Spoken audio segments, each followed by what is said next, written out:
नमस्कार दोस्तों, आपके अपने यूट्यूब चैनल में आपका स्वागत है। साथियों, एक नया वीडियो लेकर आए हैं। जैसा कि आपको पता है, चिकित्सा विभाग राजस्थान में एएनएम स्थायी भर्ती, इसका फाइनल लिस्ट जारी कर दी गई है। इसके जो पोस्टिंग ऑर्डर है वो जारी कर दिए गए हैं। तो आज हेल्थ पोर्टल पर किस प्रकार से अपना सेल्फ डिक्लेरेशन फॉर्म भरना होगा, साथ ही इसके लिए क्या क्या दस्तावेज ज़रूरी है, कहाँ और किस प्रकार मिलेगी जोइनिंग किस प्रकार आपको लेनी होगी, उसके बारे में इस वीडियो में विस्तार से जानेंगे। तो जो भी साथी चैनल पर नए हैं वो चैनल को सब्सक्राइब जरूर करें, अपने सभी साथियों तक वीडियो को शेयर करें। इस वीडियो में अपन किस प्रकार से जोइनिंग होगी, आपको क्या क्या दस्तावेज बनवाने हैं, किस प्रकार से उनको पोर्टल पर अपलोड करना है, कहाँ पर ज्वाइनिंग के लिए आपको पहले जाना होगा, इन सब बातों के बारे में वीडियो में कवर करेंगे। राज हेल्थ पोर्टल पर सेल्फ डिक्लेरेशन फॉर्म किस प्रकार अपलोड करें, उसके बारे में जानने के लिए सबसे पहले आपको गूगल पे rajhealth.rajasthan.gov.in सबमिट करना है। वो आपको सर्च करना होगा, जैसा कि आपने पहले भी चॉइस ऑप्शन भरे थे, उसमें आपको सर्च करना है। उसके बाद ये होम पेज आएगा। इसमें आपको होम पेज पर पहले तो आपको सबसे पहले मिल जाएगा लेटर सर्कुलर में, जो ये आज की जो लिस्ट निकाली गई थी एएनएम जीएनएम वाली, ये लिस्ट आपको मिल जाएगी। इस लिस्ट में आपको आपका रोल नंबर, आपका नाम, फादर नेम, कैटेगरी, जहाँ पर पोस्टिंग मिली है वो इसमें मिल जाएगी। इसके बाद न्यू अपॉइंटमेंट्स एंड पोस्टिंग, ये जो आपको दिख रहा है इस पर क्लिक कर देना है। न्यू अपॉइंटमेंट एंड पोस्टिंग, इस पर क्लिक करने के बाद एक पेज ओपन होगा, जिसमें सबसे पहले आपको प्रोसेस फॉर न्यू अपॉइंटमेंट या अपॉइंटमेंट फॉर द पोस्ट ये लिखा हुआ है, इसमें सेलेक्ट करना है आपको। सेलेक्ट करने पर इसमें आएगा एएनएम आपको सेलेक्ट कर लेना है, और इसमें आपके मोबाइल नंबर और ये जो कैप्चा दिया हुआ है इधर, ये कैप्चा इसमें फिल कर देना है। फिल करने के बाद सेंड ओटीपी पर क्लिक कर देना। जो आपके mobile number, registered mobile number थे, उन पर ओटीपी आने के बाद होम पेज खुल जाएगा। होम पेज खुलने के बाद इसमें जैसे कि आपको जो आईडी थी वो ओपन हो जाएगी। तो स्टेप 1 थी इसमें अपडेट योर पर्सनल डिटेल, जो कि कंप्लीटेड है, ये आपने पहले कंप्लीट कर दी थी। इसके बाद स्टेप 2 है फिल प्रेफरेंस, जो आपने प्रेफरेंस फिल की थी वो इसमें कंप्लीटेड शो कर रहा है, तो ये दिखाई देगा। इसके बाद स्टेप 3 है डाउनलोड पोस्टिंग ऑर्डर। इस पर आप क्लिक करोगे तो जो दोनों ऑर्डर हैं टीएसपी और नॉन टीएसपी के, वो इसमें आपको मिल जाएंगे। उसमें से आप डाउनलोड करके देख सकते हैं। 4th स्टेप है सबमिट सेल्फ डिक्लेरेशन, जो आपको पेंडिंग शो होगा। इसमें सेल्फ डिक्लेरेशन में आपको क्या करना होगा, जो मेडिकल सर्टिफिकेट, आपका स्वास्थ्य प्रमाण पत्र है, वो आपको अपलोड करना है। जिस ज़िले में आपको पोस्टिंग मिली है उसी ज़िले के ज़िला अस्पताल से आपको ये हेल्थ सर्टिफिकेट बनवाना है। डिस्ट्रिक्ट हॉस्पिटल से कहाँ से बनवाना होगा, डिस्ट्रिक्ट हॉस्पिटल। और इसको अपलोड करने से पहले सीएमएचओ, ध्यान रखें सीएमएचओ के जो काउंटर साइन है इसमें सीएमएचओ इसको वेरीफाई करेगा, उसके बाद ही आप इसको अपलोड करें। सबसे पहले सीएमएचओ से इसको काउंटर साइन करवाना होगा, उसके बाद ही अपलोड करें। ध्यान रखना, ये भूलना नहीं है आपको। बिना काउंटर साइन के आप अपलोड करा दें तो हो सकता है रिजेक्ट भी हो जाए। तो इस प्रकार से आप अपना सीएमओ से काउंटर साइन करवाने के बाद आप सबमिट कर देंगे। इसमें क्या क्या दस्तावेज बनवाने हैं तो जान लेते हैं। तो इसमें टीएसपी के लिए जो कुल 314 अभ्यर्थियों की लिस्ट जारी की गई है, और नॉन टीएसपी के लिए जो कि 3494 अभ्यर्थियों की लिस्ट जारी की है। इसमें 7 जिलों के अभ्यर्थी, कई अभ्यर्थी बोलेंगे हमारा लिस्ट में नाम नहीं है, तो 7 जिलों के अभ्यर्थी जहाँ पर इलेक्शन है उनके 7 जिलों के कुल 533 अभ्यर्थियों का अभी तक लिस्ट में नाम नहीं है। तो हो सकता हो इस मंथ के एंड तक उनका नाम इसके लिए नई लिस्ट आ जाएगी। इसके लिए क्या क्या दस्तावेज ज़रूरी है, राजस्थान सरकार निदेशालय चिकित्सा एवं स्वास्थ्य परिवार कल्याण सेवाएं राजस्थान जयपुर, ये जो कि आदेश निकाला गया है, निदेशालय के आदेश क्रमांक 160 13/9/2024, 170 30/9/24 एवं 179 13/10/24 के द्वारा निदेशक राज्य स्वास्थ्य एवं परिवार कल्याण संस्थान जयपुर सीफू द्वारा महिला स्वास्थ्य कार्यकर्ता गैर अनुसूचित क्षेत्र पद हेतु उपलब्ध कराई गई चयन सूची के आधार पर राजस्थान चिकित्सा एवं स्वास्थ्य अधीनस्थ सेवा नियम 1965 के अंतर्गत निम्न अभ्यर्थियों को महिला स्वास्थ्य कार्यकर्ता गैर अनुसूचित क्षेत्र यानी नॉन टीएसपी के पद पर अस्थायी तौर पर नियुक्ति। ये ध्यान रखना, अस्थायी तौर पर। अस्थायी तौर का मतलब है कि आप अभी तक इसके लिए परमानेंट नियुक्त नहीं हुई हो, क्योंकि परमानेंट कब नियुक्त होंगे आप, जब आपका जो 2 साल का प्रोबेशन पीरियड है, 2 साल का प्रोबेशन पीरियड कंप्लीट होगा, उसके बाद स्थायी तौर पर नियुक्त होंगे। 2 साल तक आप अस्थायी हैं। यदि आपने कोई ऐसा उल्टा सीधा काम कर दिया, नियमों की अवहेलना की है, तो आप उसके डिबार हो जाएंगे। इसलिए वो उन्होंने अस्थायी तौर पर लिखा है यहाँ पर।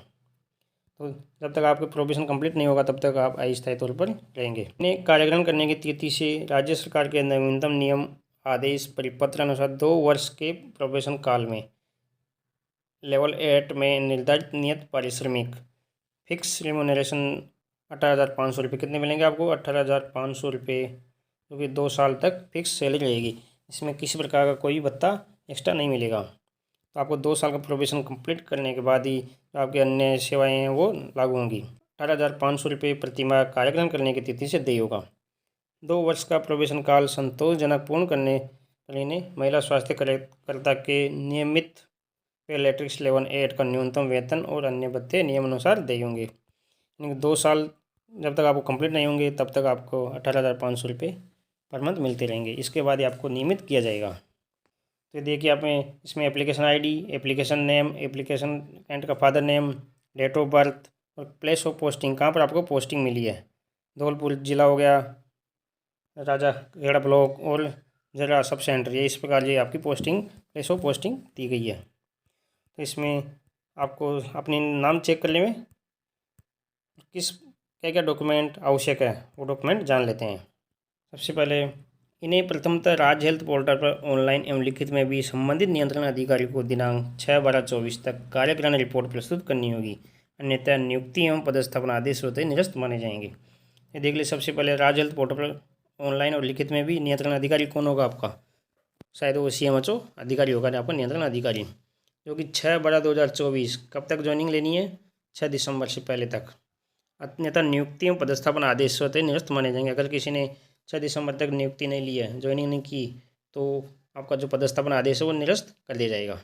उक्त अभ्यर्थियों को कार्यग्रहण करवाए जाने से पूर्व उल्लेखित निर्धारित शर्तों के अनुसार संबंधित नियंत्रण अधिकारी जिनके अधीन अभ्यर्थी का पदस्थापन किया गया है और पूर्ण रूप से संतुष्ट होने के पश्चात ही कार्यग्रहण करवाया जाएगा। आपका नियंत्रण अधिकारी है वो संतुष्ट हो लेकिन इसके सभी डॉक्यूमेंटेशन सही है, उसके बाद ही आपको कार्यग्रहण करवाया जाएगा।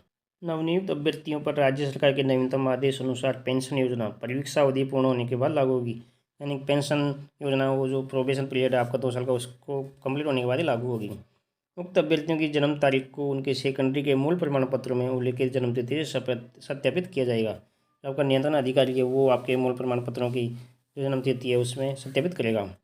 दिनांक 1/6/2002 अथवा उसके पश्चात 2 से अधिक संतान वाले अभ्यर्थी नियुक्ति के लिए पात्र नहीं होंगे।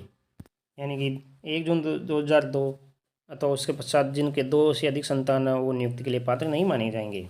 अभ्यर्थी द्वारा इस आदेश की प्रति का प्रिंट विभाग की वेबसाइट से डाउनलोड कर संबंधित अधिकारी के समक्ष उपस्थिति देने हेतु प्रस्तुत किया जा सकता है। यानी कि आप जिस कैटेगरी TSP नॉन TSP है जिसमें आपका नाम है उस पेज का प्रिंट और जो आपका ये ऑर्डर है उसका फर्स्ट पेज और लास्ट पेज इनकी प्रिंट आपको लेनी होगी। सभी अभ्यर्थी प्रथमतः संबंधित नियंत्रक अधिकारी कौन होगा? मुख्य चिकित्सा एवं स्वास्थ्य अधिकारी या कोई अन्य नियंत्रण अधिकारी होगा, उनके समक्ष कार्यालय में उपस्थिति देनी होगी। यानी कि जहाँ पर आपको पोस्टिंग दी है वहाँ आपको नहीं जाना, उससे पहले CMHO के पास जाना होगा। नियंत्रण अधिकारी द्वारा संबंधित अभ्यर्थी के दस्तावेज सत्यापन से पूर्ण संतुष्ट होने पर इसे राज्य हेल्थ पोर्टल पर प्रमाणित किया जाएगा। जब आपका दस्तावेज है वो वेरीफाई हो जाएंगे तो उनके द्वारा राज्य हेल्थ पोर्टल पर प्रमाणित किया जाएगा। इसके फलस्वरूप अभ्यर्थी द्वारा संबंधित नियंत्रण अधिकारी के समक्ष प्रथम बार उपस्थिति होने की स्थिति से राज्य सेवा में कार्यग्रहण माना जाएगा। जो नियंत्रण अधिकारी है उसके द्वारा राज्य हेल्थ पोर्टल पर प्रमाणित किया जाएगा कि इसके सभी दस्तावेज सही हैं, तो उसी दिन से आपको राज्य सेवा में कार्यग्रहण माना जाएगा। सभी अभ्यर्थियों को कार्यग्रहण करते समय स्वास्थ्य प्रमाण पत्र, जो आपका मेडिकल सर्टिफिकेट है, पुलिस वेरिफिकेशन प्रमाण पत्र, शैक्षणिक एवं तकनीकी योग्यता, जाति व अन्य प्रमाण पत्र जो आवेदन पत्र के साथ संलग्न किए गए हैं को ही मूल प्रस्तुत करना होगा। जो आपने स्वास्थ्य प्रमाण पत्र है वो आपने जिला अस्पताल से बनवाएं। साथ ही पुलिस वेरिफिकेशन प्रमाण पत्र जो पुलिस सर्टिफिकेट है वो आप अगर नहीं बनवाया है तो बनवा लें, उसके लिए आपको ऑनलाइन आवेदन करना होगा।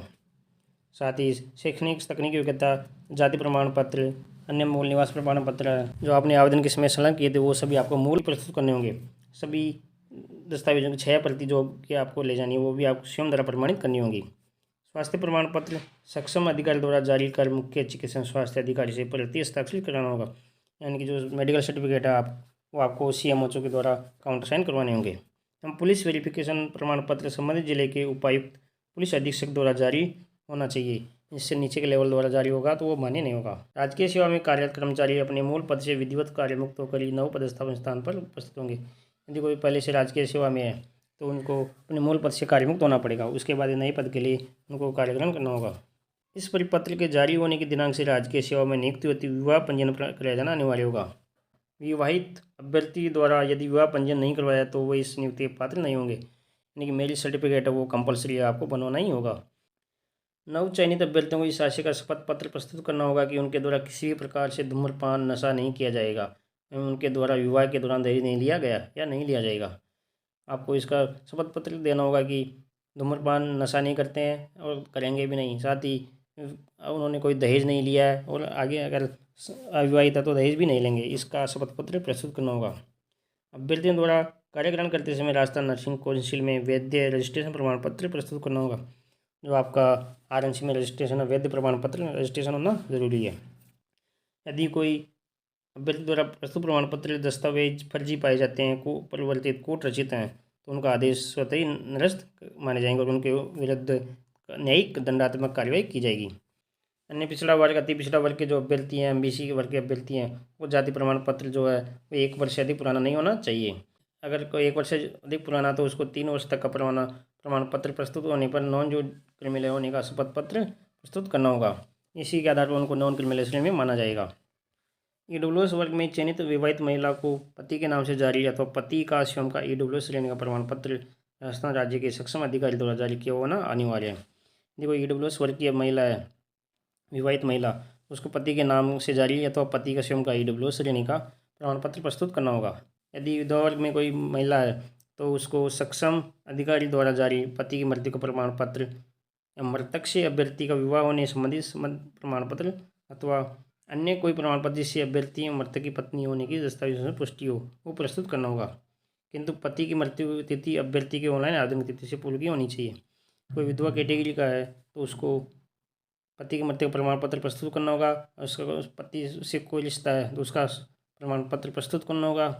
वो भी जब पति की मृत्यु अभ्यर्थी के ऑनलाइन आवेदन से तिथि से पूर्व की होगी तो उसको विधवा कैटेगरी में माना जाएगा। परित्यक्ता विच्छिन्न विवाह, परित्यक्ता संवर्ग में चयनित अभ्यर्थी को विवाह विच्छेद का प्रमाण पत्र तथा सक्षम न्यायालय द्वारा जारी डिक्री की जांच के आधार पर उपस्थिति ली जाए। सक्षम न्यायालय द्वारा जारी डिक्री अभ्यर्थी को ऑनलाइन आवेदन की तिथि से पूर्व की होनी चाहिए, उसी के आधार पर उसको उस कैटेगरी में माना जाएगा। यदि वो सत्यापित नहीं है तो उसको अन्य श्रेणी में मान लिया जाएगा।